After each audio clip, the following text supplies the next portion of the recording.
Hello everyone, welcome back to the channel. In this video, I'm going to walk you through an easy guide on how to permanently delete Payhip account. So here's a simple, straightforward guide on how to permanently delete your Payhip account.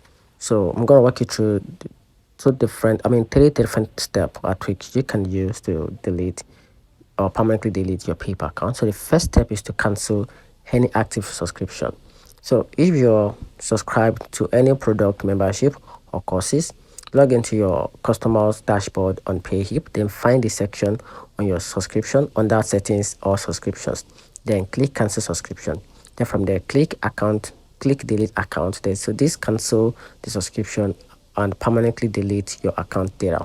Then on step 2, you can also delete an empty account, no active subscription. So if you don't have active subscription but you want to close your account, log into your Payhip account, then go to the account settings, then from there look for and click delete account under the account section.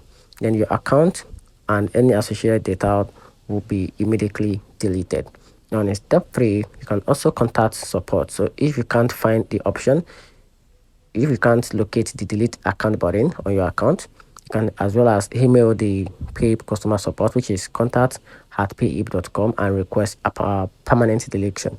So they will typically be responsive to you within the 12 hours. So from there, you can state the reason why you want to permanently delete your account. And here's a quick important note: if you want to delete your account, there are some certain things you need to put into consideration, which is permanent loss.